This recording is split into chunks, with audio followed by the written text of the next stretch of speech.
गीता के तीसरे अध्याय में अर्जुन के ये पूछने पर कि आपने जो सेकंड चैप्टर में बताया वो मुझे ज्यादा कंफ्यूज्ड कर दिया। क्योंकि मेरा प्रश्न तो था कि मैं लड़ाई करूं ना करूं, और आप मुझे कहते हो युद्धाय उत्तिष्ठ, ये लड़ाई के लिए खड़े हो जाओ, युद्ध करो।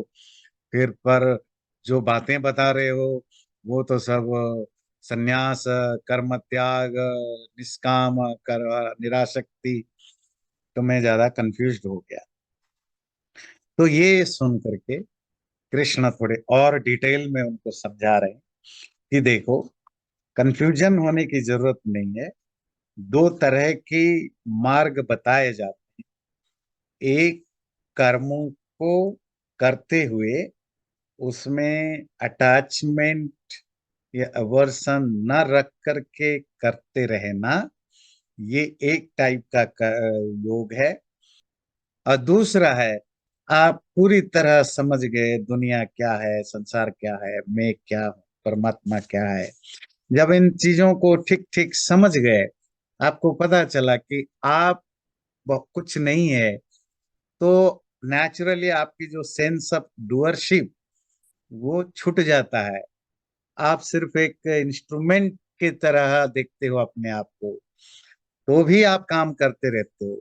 तो वो जो डूअरशिप की जो सेंस आपके मन से हट जाना, और जो भी करते हो वो आप एज एज एन इंस्ट्रूमेंट होकर करते हो, तो वो तो ज्ञान के बेस पर होता है। वो ज्ञान योग है।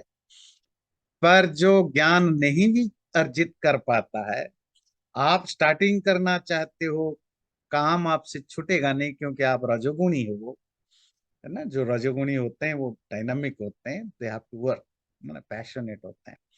तो आप काम करते हुए बस दो तीन चीजें ध्यान रखना कि आप कुछ समझ में आए ना आए, बस इतना करो कि वो कर्म के साथ अटैचमेंट नहीं रखना। जो फल मिले, ठीक है, जो मिले उसमें खुश रहना, भगवान का प्रसाद समझ ले। दो तरह के रास्ते हैं, पर इन दोनों रास्तों में एक चीज जो जो कॉमन है, जो अर्जुन तुम नहीं सुनना चाहते हो, कि दोनों रास्तों में काम करना पड़ता है। तुम अगर कुछ सपना देख रहे हो कि मैं कुछ तुम्हें ऐसा कुछ एडवाइस करूं कि तुम्हारी जो काम है, ड्यूटी है, उसको मत करो, क्योंकि वो अच्छा है बुरा है, सोशली उसकी क्या इम्पैक्ट है नहीं है, इस तरह का कि मैं बोलूंगा, ऐसा कुछ मैं एडवाइस नहीं देने वाला।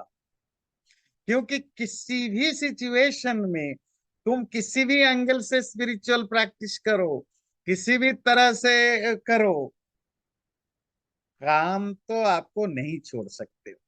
तो चौथे श्लोक में जो बताया कि कर्मों को स्टार्ट न करने से, एक्शन की परफॉर्मेंस ना करने से, काम ना करने से कोई निष्कर्म योगी नहीं बन जाता, या कर्मों को पूरी तरह रिनाउंस कर देने से भी किसी को स्पिरिचुअल अचीवमेंट या समाधि नहीं मिल लगती।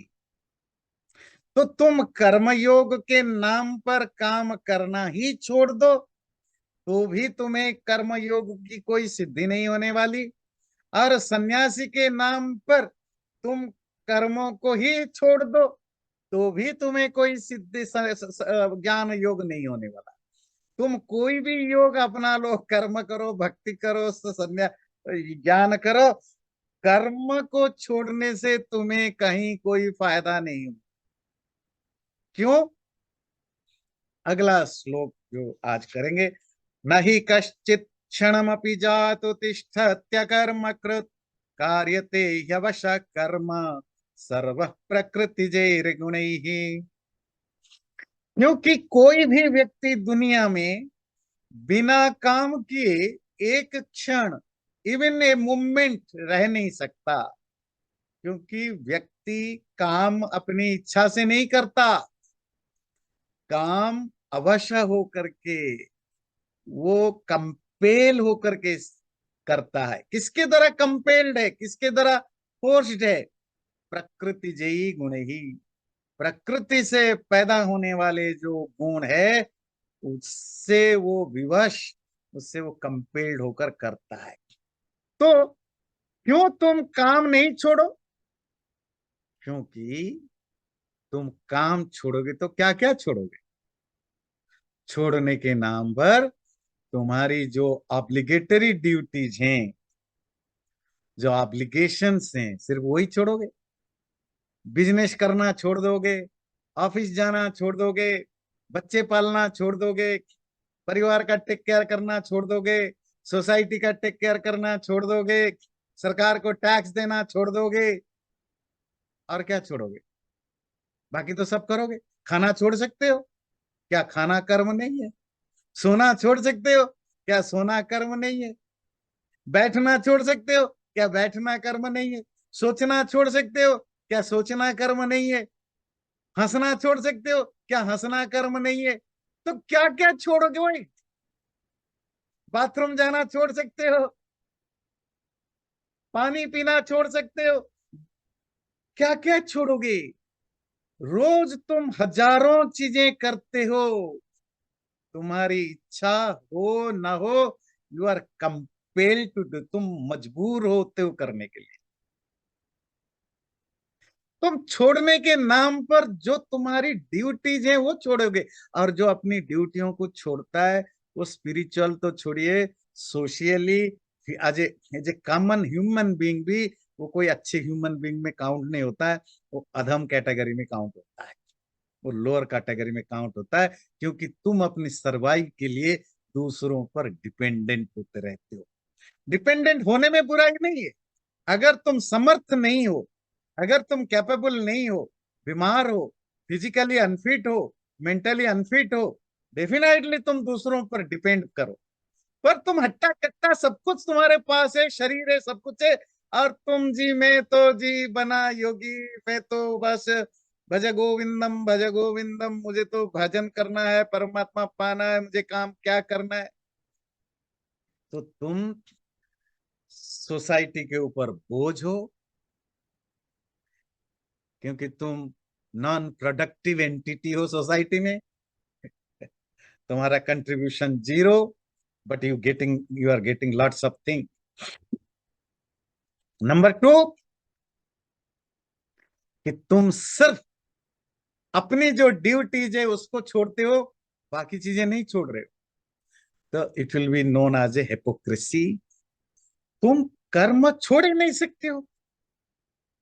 अच्छा, क्यों नहीं छोड़ सकता? आंसर दे रहे हैं, कार्यते यवश कर्म सर्व प्रकृतिजैर गुणै। काम तुम अपनी मर्जी से नहीं करते हो, हजारों लाखों का। पेट खाली हो जाता है तो भूख लगता है, तो भूख लगने के लिए तुम खाना ढूंढते हो, कुछ भी मिल जाए खा लो। प्यास लगता है तो तुम पीते हो। भूख लगना, प्यास लगना, बाथरूम जाना, खड़े रहना, सोना, नींद आना, बैठना, चलो मैं नहीं बैठूंगा, खड़े रहो। नहीं जी मैं खड़े नहीं रहूंगा, तो सोते रहोगे। तो कुछ भी करोगे, करना तो है ना। क्यों मुझे कुछ करना पड़ रहा है? प्रकृति के गुणों से तुम मजबूर हो। प्रकृति कौन है? जो पुराने हैं उनकी काफी क्लैरिटी है, जो नए हैं उनके लिए थोड़ी। तो ये जो पूरा यूनिवर्स है, मैटेरियल यूनिवर्स है, वो बना पांच बेसिक एलिमेंट से। वो आप जानते हैं, पंच महाभूत है, पृथ्वी आपस तेज वायु। अगर इनमें कोई डाउट हो तो नोट करके रखिए, मुझे बाद में पूछ सकते हैं। उन पंच महाभूतों भी बनते हैं किससे? तीन बेसिक प्राइमरी एलिमेंट से। उसको हम कहते हैं सत्व, रज, तम। ये सत्व, रज, तम, इन तीन बेसिक पार्टिकल्स का एक सिंगल नाम होता है प्रकृति।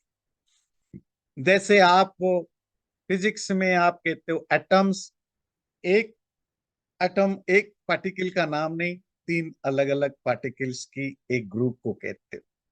इलेक्ट्रॉन, न्यूट्रॉन, प्रोटॉन, इन तीनों को अलग अलग पार्टिकल्स की जो कॉम्बिनेशन है उसको एटम कहते हैं। पर प्रॉब्लम है कि ये तीनों सेपरेटली रह नहीं सकते। आई होप सो, मुझे ज्यादा ज्ञान नहीं है फिजिक्स की, पर मैं जो कह रहा हूँ शायद फिर आप करेक्ट कर सकते हैं। मैं तो जस्ट एग्जांपल देने की कोशिश कर रहा था, थोड़ा आपको कनेक्ट कर सके, पर मैं रहूंगा तो बताएं। तो जितना मेरी कम बुद्धि में, कि जो इलेक्ट्रॉन न्यूट्रॉन प्रोटॉन है वो ऑल हमेशा एक दूसरे के साथ ही रहते हैं, इनको अलग से नहीं आप कर सकते हो।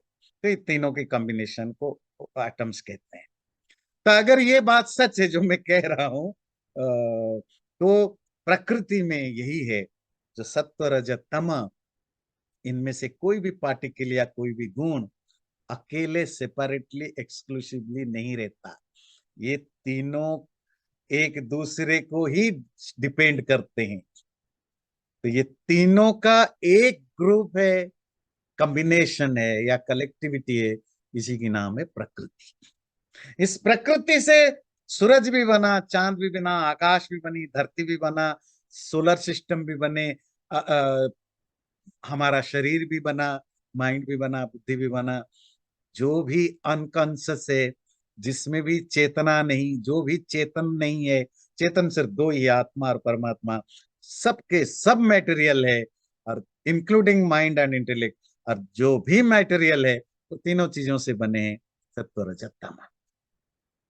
तो मेरा जो बॉडी है, जो माइंड है, जो इंटेलेक्ट है, क्योंकि ये प्रकृति के गुणों से, सत्व रजत तम, इन तीन पार्टिकल्स ही, तीन पार्टिकल ही उसके मटेरियल कॉज है, उसके उपादान तत्व रॉ मटेरियल है, और इन तीनों का नेचर होता है। इन तीनों में से एक क्या है, रजोगुण।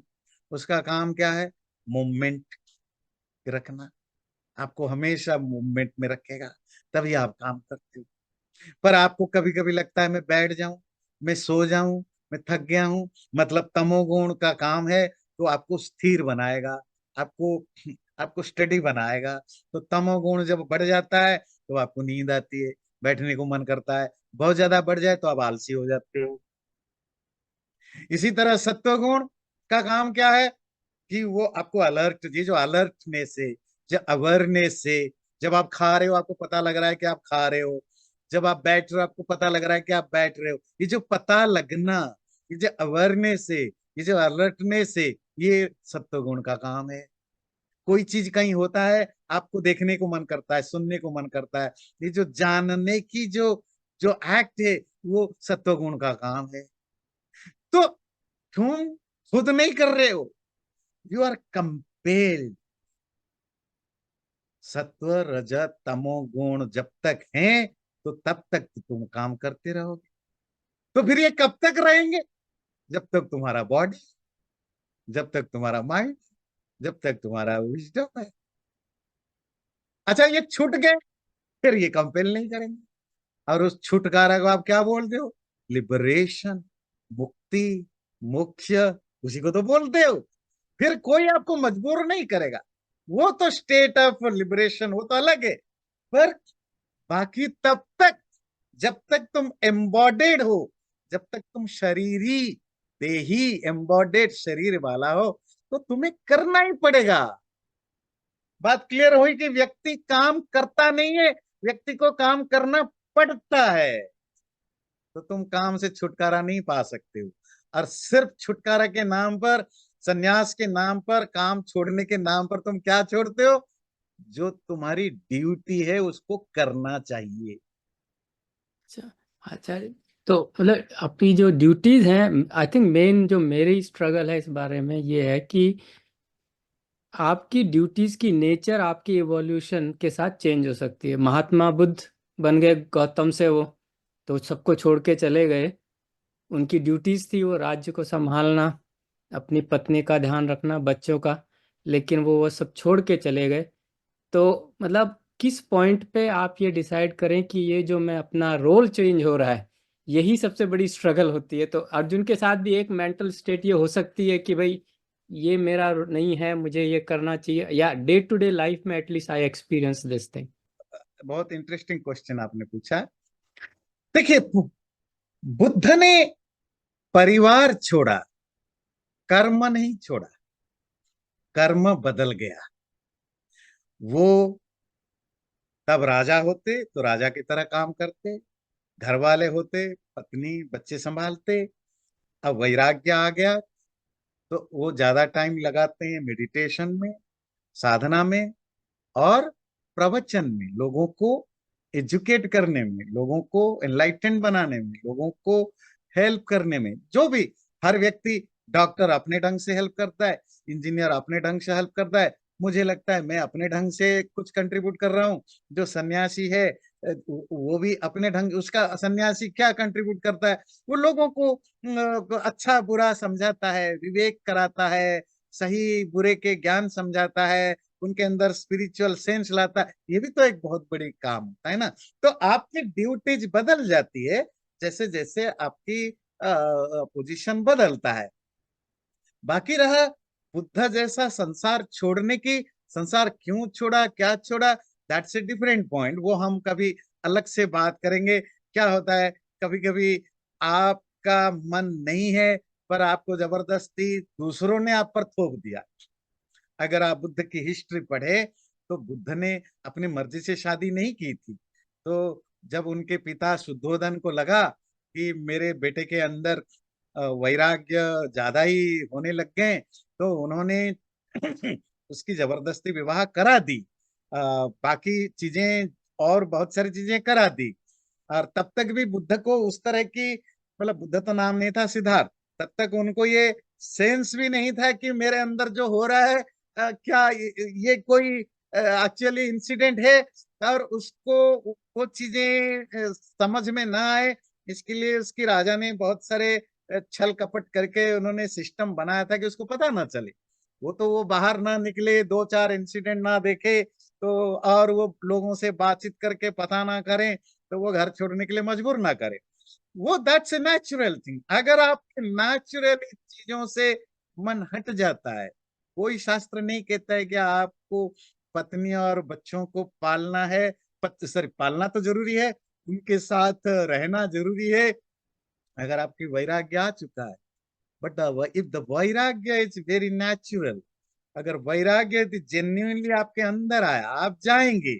सोसाइटी आपको क्रिटिसाइज करे, दुनिया आपको कुछ भी बोले, शास्त्र कुछ भी कहे, वो आप करोगे ही करोगे। Again you are compelled by that सत्व गुण something to do it, you will do it. वो लोग आपको कैसा भी जज करे। पर प्रॉब्लम है कि बुद्ध संसार छोड़ा या नहीं छोड़ा, काम छोड़ा क्या, नहीं छोड़ा, काम के तरीका बदल गए। काम करना पड़ता है क्योंकि आपके शरीर है। और अगले श्लोक में यही पढ़ेंगे। अगला श्लोक देखिए, दो तीन श्लोकों मिलाकर पढ़ने से कुछ चीजें क्लैरिटी होती है। कर्मेन्द्रियाणि संयम्य य आस्ते मनसा स्मरन् इंद्रियार्थान् विमूढ़ात्मा मिथ्याचारः स उच्यते। अगर कोई व्यक्ति अपने कर्मेंद्रियों को संयम्य रेगुलेट करता है, रोक देता है, उनको यूज नहीं करता, पर मनसा इंद्रियार्थान स्मरण, मन ही मन इंद्रियों की जो ऑब्जेक्ट हैं उनके बारे में सोचता रहता है, वो विमूढ़ात्मा है। वो he is a person of deluded understanding, एक डिल्यूडेड पर्सन है, कंफ्यूज्ड है। और वो जो कुछ भी कर रहा है उसको मिथ्याचार कहते हैं, हिपोक्रेसी कहते हैं, झूठा छल कहते हैं। बड़ा स्ट्रांग वर्ड है, मिथ्याचार, हिपोक्रेसी। Hypocrisy bad word. और ऐसा व्यक्ति डिल्यूडेड है। जो, सपोज आपने गीता पढ़ ली, उपनिषद पढ़ ली, वेदांत पढ़ ली, आजकल तो इवन स्पिरिचुअल लोगों की जो मार्केट जिस रफ्तार, जिस स्पीड से बढ़ रहा है, और हम एजुकेटेड लोग होने से, एजुकेटेड हो ना हो, लोगों के अंदर स्पिरिचुअल क्रेविंग है, रिलीजियस क्यूरियोसिटी है, तो वो जाते हैं। तो वहाँ और कुछ ज्ञान, तो धर्म वगैरह का बात तो होती नहीं है। अब धो सुखा करके एक ही चीज चर्चा होती है, आत्मा, परमात्मा, मुक्ति, स्पिरिचुअलिटी, इसी की चर्चा। ये सुन सुन करके हमें भी लगा यार जो कुछ मैं कर रहा हूँ वो शायद कुछ बेकार चीज है, बढ़िया चीज तो ये बाबा लोग खा रहे हैं, और मैं फालतू के बैठ के यहाँ है ना संसार पाल रहा हूँ, पैसा कमा रहा हूँ, ये कर रहा हूँ। असली मजा, असली लाइफ, असली जो रियल चीजें वो है, तो हमारे अंदर गिल्ट फीलिंग पैदा कर देते हैं। फिर हम क्या लगता है, हमें लगता है भाई हमें भी वो मुक्ति की तलाश में, आत्मज्ञान की तलाश में, प्रभु की तलाश में चल पड़नी चाहिए। कैसे चलें, वो भी आपके गुरुओं ने आपको ट्रेनिंग कर दी। पहली चीज, ये संसार माया है। संसार जब कहते हैं, ये संसार का हर चीज, घर परिवार, माँ बाप बच्चे, पैसा धन संपत्ति, ये सब माया है। यही तो तुम्हें फंसा रखे, इसी के कारण तुम दुखी हो। हाँ जी, गुरुजी ने बोला, बड़े ज्ञान की बातें बोली। क्यों ज्ञान की बातें? क्योंकि ऐसी बात घर वाले या दूसरे लोग नहीं बोलते। जो चीजें थोड़ी एक्सक्लूसिव होता है ना, यूनिक होता है, लगता है ये कुछ बहुत ऊंची बातें। जो चीजें आप रोज रोज सुनते हैं, वो सुन सुन के आदत बन जाती है। कहते हैं ना, घर की मुर्गी दाल घर का मुर्गी दाल बराबर। तो कितनी भी अच्छी बातें आसपास के लोग बोले, वो सुन सुन के पक चुके हैं। पर जब मंदिर में जाते हैं, मेरे जैसे लोगों के पास आते हैं, वहां वो मुर्गी वाली बातें नहीं सुनते, वहां कुछ दूसरी बातें सुनते। अरे वाह, ये कोई नई बात है, यही तो असली ज्ञान है, या आचार्य जी से बड़ा ज्ञानी और कौन होगा। ये यूनिवर्सिटी में जो प्रोफेसर बैठ के फिजिक्स केमिस्ट्री पढ़, अरे ये तो इनके पैर की धूली के बराबर नहीं है। तो असली ज्ञानी तो ये आचार्य जी निकले भाई। तो जी क्या करूं, संसार माया है, छोड़ो, भक्ति परमात्मा की प्राप्ति में लग जाओ। थी जी, संसार माया दी छोड़ दिया, चल पड़े। घर छोड़ा नहीं छोड़ा, तो या तो भगवा पहन के भाग गए किसी आश्रम में, गुरु की सेवा करने के, स्पिरिचुअलिटी की प्राप्ति के नाम पर गुरु की स्लेव बनने के लिए, आश्रम को 5 स्टार बिल्डिंग में कन्वर्ट करने के लिए, चेलाओं की नंबर बढ़ाने के लिए, मंदिर की मैटेरियल चीजों को बढ़ाने के लिए, जिस मैटेरियल चीजों को छोड़ने आए थे, तो मैं मंदिर के आश्रम के मैटेरियल चीजों को बढ़ाने के लिए चल पड़े, और काम धंधा जो था सब बेकार है, कुछ नहीं रखा। और अपने आसपास आए लोगों को बोले, अरे क्या फंसे हो, जिंदगी में कुछ नहीं रखा, सब छोड़ डाला। इंद्रियों के द्वारा जो कुछ वो कर रहा था, उन सबको छोड़ दिया। ये जो पैसा, बहुत माया है, माया। पैसा छूने से पाप लग जाएगा, करोड़ों के रुपए दो, उनको कोई प्रॉब्लम नहीं है, बस टच नहीं करना। धन माया है, उन्होंने हमें सिखाया, तो हमने छोड़ दी। पैसा छोड़ दिया, कमाना, हाथ से लेना। क्या मन से पैसे के प्रति जो इच्छा वो छुटी? अगर छुटी होती तो तुम कहाँ लाए रुपए बुक खरीदने के लिए? जिस पैसे को माया कहते हो। ये तो मैंने एक एग्जाम्पल दिया, अब आपको बताए क्या पूरे दुनिया भर में सोसाइटी में इसकी क्या इम्पैक्ट पड़ा। जिस जिस रिलीजन ने, सोसाइटी ने, ऑर्गेनाइजेशन ने, कल्ट ने इंद्रियों को रोकने के लिए फोर्स किया, फोर्स किया, सॉफ्ट फोर्स हो हार्ड फोर्स हो, समझा बुझा के, शास्त्रों के नाम बता के, या रूल रेगुलेशन बना के, वो सारे के सारे कल्ट, रिलीजियन सोसाइटी में सबसे ज्यादा करप्शन देखने को मिलता है। सबसे बड़ा एग्जाम्पल पूरे इंटरनेशनली हम कैथोलिक सोसाइटी में देखते हैं।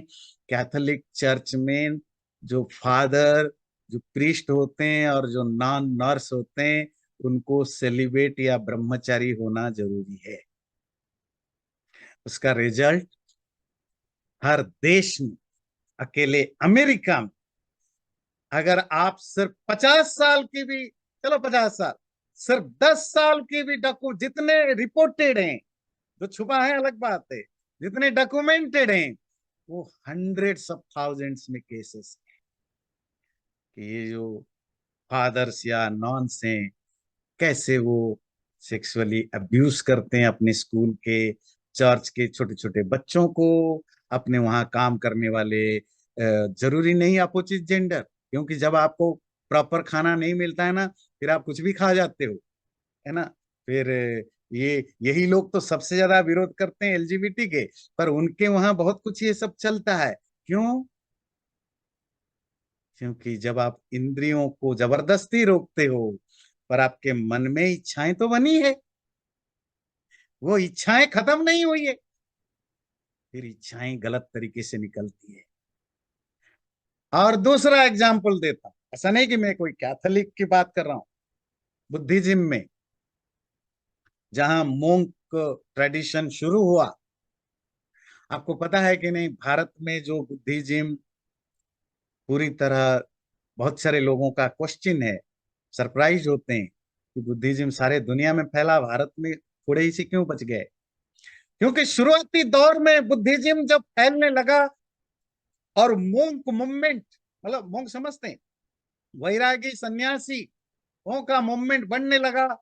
ये जो मठ कंसेप्ट हिंदुओं में है वो हमने वहीं से लिया। मठ बनाए गए और उस मठों के अंदर ये ब्रह्मचारी सेलिब्रेट मोंक, और पौधों में जेंडर डिस्क्रिमिनेशन नहीं था, मतलब स्त्रियों को भी रहना होता था, पुरुष और स्त्री वहां सन्यासी बन के रहने लगे, तपस्या किया सब कुछ। पर ह्यूमन नेचर को आप कब तक कंट्रोल करोगे? 100 लोग रहेंगे तो उनमें 100 लोगों को आप समझा बुझा कर कहोगे कि देखो ये फिजिकल रिलेशनशिप पाप होता है, नहीं करना, उनमें 50-60 तो छुपा करके कर ही बैठेंगे, कितना कंट्रोल करेंगे। और वो इतने ज्यादा मठों में वो सब होने लगा, सोसाइटी में उसको बहुत बड़ा इम्पैक्ट गया।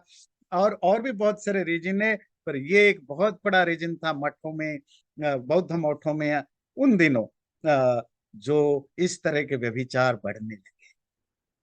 आज भी आप दुनिया में जितने भी, किसी भी देश में जाओ जो बौद्ध डोमिनेटेड कंट्रीज है, आप थाईलैंड जाओ, आप वियतनाम जाओ, आप म्यांमार जाओ, जहां भी बुद्धिस्ट हैं, वहां आप जाओ, वहां के अखबारों में पढ़ो, वहां के मीडिया में देखो, वहां जा करके आप थोड़े महीनों भर तक हिडन रिपोर्ट करो, पता चलेगा थाउजेंड्स में नहीं, हंड्रेड्स ऑफ थाउजेंड में केसेस हैं जो दबा पड़ा रहता है, कोई हाथ नहीं लगाता, जो वहां व्यभिचार हो। इसी तरह हमारे यहाँ आई, हमारे साधु सन्यासियों की तो कितने तो जेल में वैसे ही सड़ रहे हैं, अभी भी जेल में गए, है ना, बड़े बड़े साधु सन्यासी, दुनिया को माया बताने वाले और मुक्ति दिलाने वाले, आजकल जेल में। जो जेल में नहीं है वो कहीं दूध के धुले हुए नहीं है, अगर आप उनके साथ मिलोगे बैठोगे तो आपको पता चलेगा। जब तक आप उन मठ मंदिर आश्रमों में खुद रहोगे नहीं, निभाओगे नहीं उनके अंदर की लोगों के, तब तक पता नहीं चलेगा ये लोग कैसे होते हैं।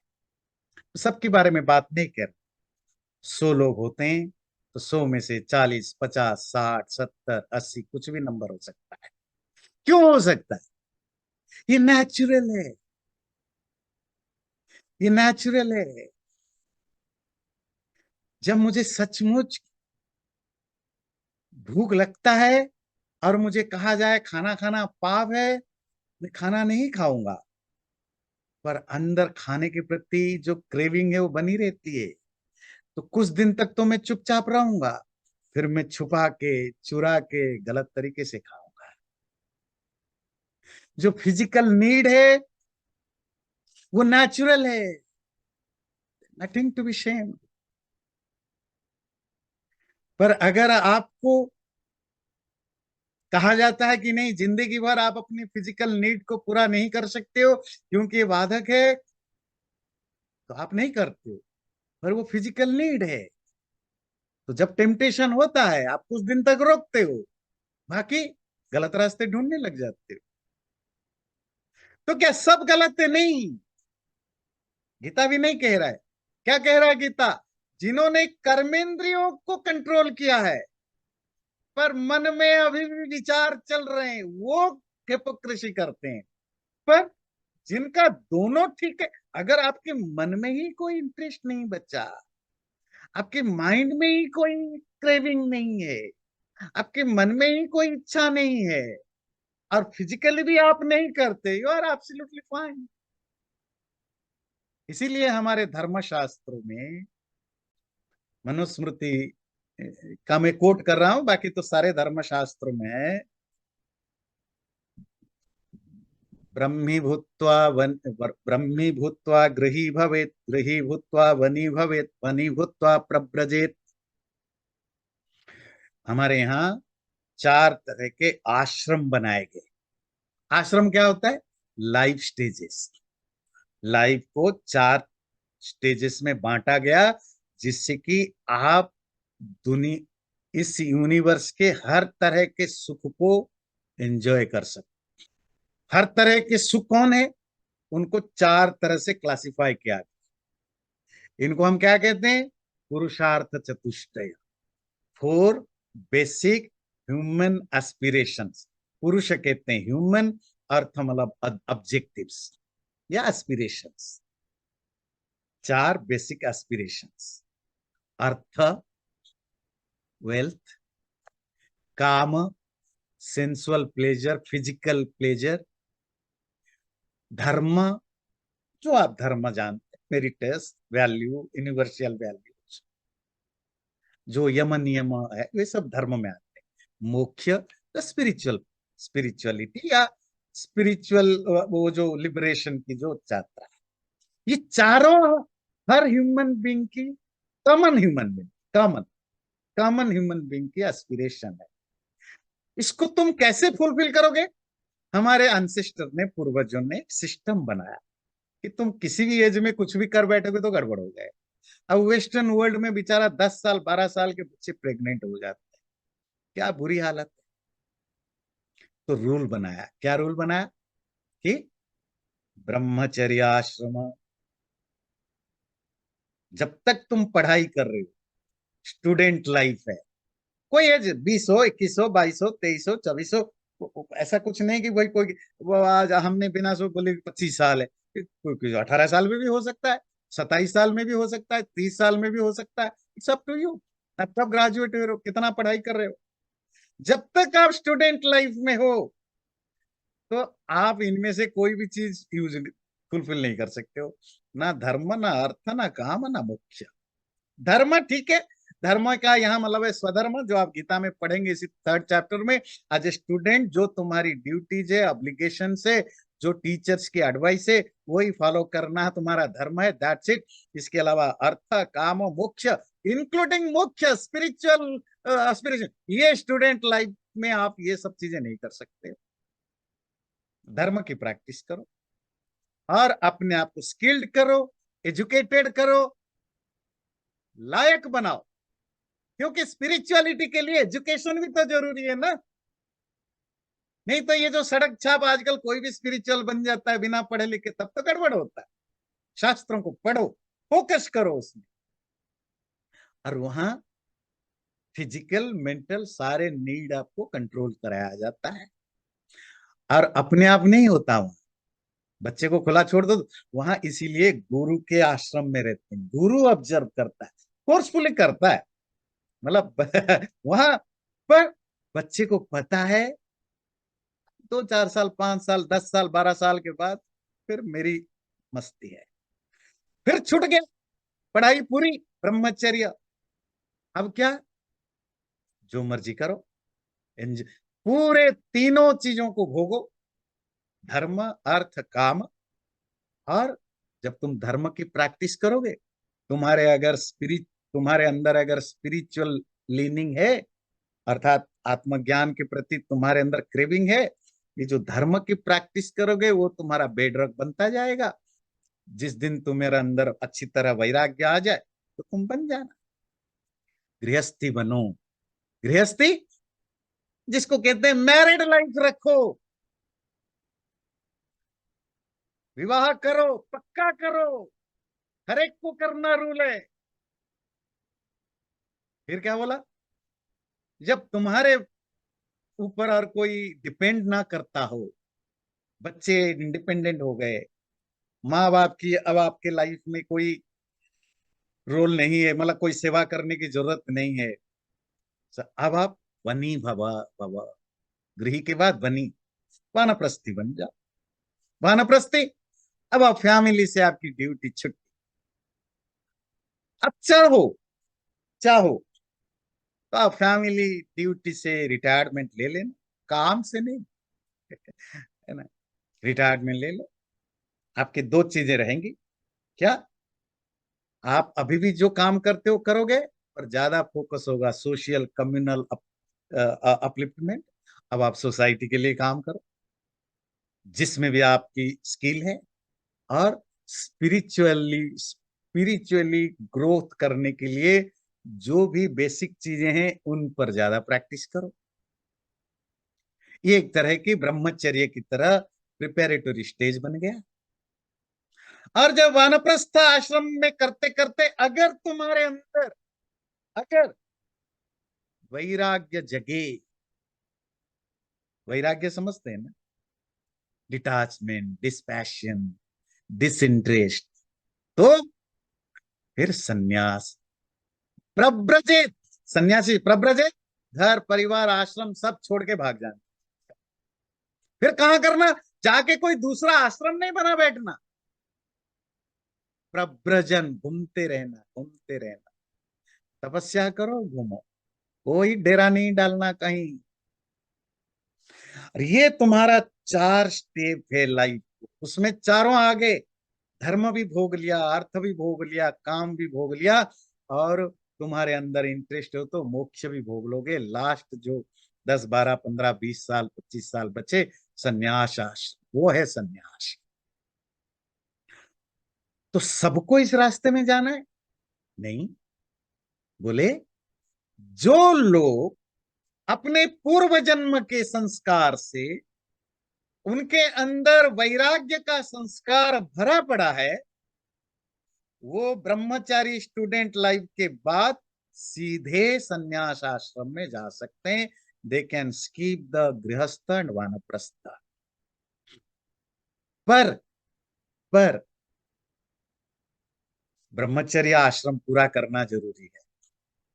कोई रेयरेस्ट केस में कोई व्यक्ति होता है जिसके अंदर पूर्व जन्म की जो संस्कार कंटिन्यू कर रहा है, और वो बचपन से ही उसके अंदर वैराग्य है, तो सीधा पढ़ाई लिखाई के बाद सन्यासी बन जाए। ये गीता के श्लोक को ठीक से समझिएगा। कर्मेंद्रियाणि संयम्य य आस्ते मनसा चरण, जो कर्मेंद्रियों को तो रोक दिया, पर मन में इंद्रियार्थान, इंद्रियों के जो अर्थ है, ऑब्जेक्टिव है, उसके बारे में उसकी मन में तो वो इच्छा है, ऐसा व्यक्ति विमूढ़ात्मा, डिल्यूटेड होता है। और इसकी ये सो जो हाव भाव, जो एक्सटर्नल रेगुलेशन है, वो मिथ्याचार, हिपोक्रेसी होती है। यस्तु इंद्रियाणि मनसा नियम्या भरते अर्जुन, कर्मेंद्रिय कर्मयोग मसक्तः स विशेष्यते। हे अर्जुन, जो मन से इंद्रियों को कंट्रोल करता है, इंद्रियाणि मनसा नियम्य, ध्यान से सुनिए, जो सेंसेस को माइंड से कंट्रोल करता है पर कर्मेंद्रियों से काम करता है, वही कर्मयोग है, वही असक्त डिटैचमेंट के साथ काम करता है, वही एक्चुअली एक्सेल करता है।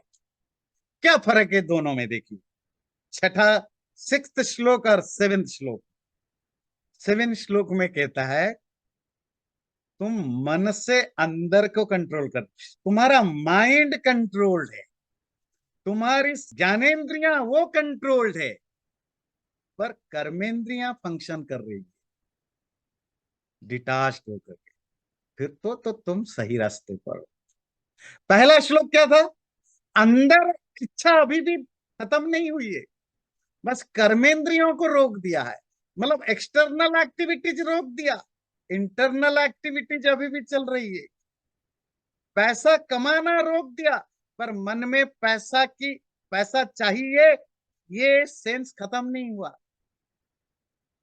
बाहर लोगों से मिलना, नौकरी करना, चाकरी करना, ये सब चीजें छोड़ दिया, पर अंदर भाव है कि लोग मुझे ज्यादा से ज्यादा तारीफ करे, गुरु माने, आचार्य माने, मेरा शिष्य बने, मेरा फॉलोअर बने, ये भाव बना रहा।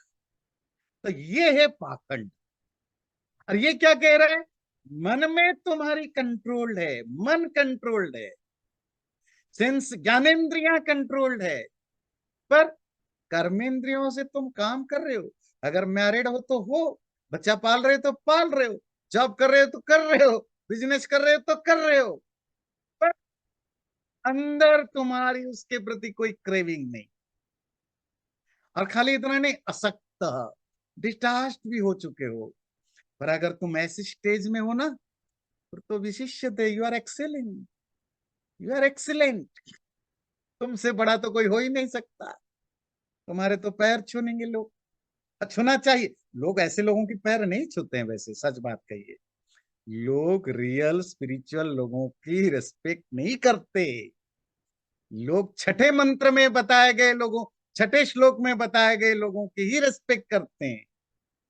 मतलब जो एग्जिबिटरी एक्टिविटीज हैं, जो दिखावटी हैं, माला पहन रखा हो, बाल मुंडवा रखा या छोड़ रखा है, अलग अलग तरह के भस्म विभूति कर रखा है, कुछ नहीं तो राजीव गांधी की तरह कपड़े के ऊपर जनेऊ डाल रखा है ना। जनेऊ तो अंदर होती है, सबकी होती है, पर जब आपको दिखाना हो पॉलिटिक्स में, तो आप ऊपर डालते हो ना। एक दिन उन्होंने पहना, ऊपर डाल दे दिखाने के लिए, वो नहीं पहनता। पर पॉलिटिक्स इसी तरह जब आप एग्जिबिटरी करते हो, देखो मैंने तो संसार छोड़ रखा है, बाबा जी नमस्ते। अरे क्या संसार, देखो संसार तो हमने छोड़ रखा है। बाबा जी आपका नाम क्या है? अरे मूर्ख, किसी बाबा को नाम पूछते हो? हम कहीं दूर छोड़ रखे हैं।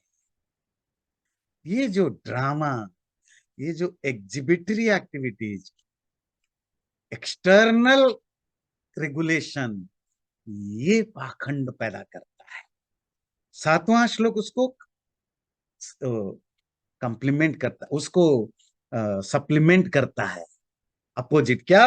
मन कंट्रोल्ड है, ज्ञानेन्द्रिय कंट्रोल्ड है। मतलब मन में इच्छा नहीं जग रही है, पर कर्मेंद्रियों से कर रहे हो। मन में पैसे के लिए जीरो इंटरेस्ट, पर कर्मेंद्रियों से पैसा कमा रहे हो। कोई अटैचमेंट नहीं है, पैसा कमा रहे हो क्योंकि खाना है, जो मिला खा लिया, जो बचा किसी को दे दिया, पर कमाने को पाप नहीं कर रहे।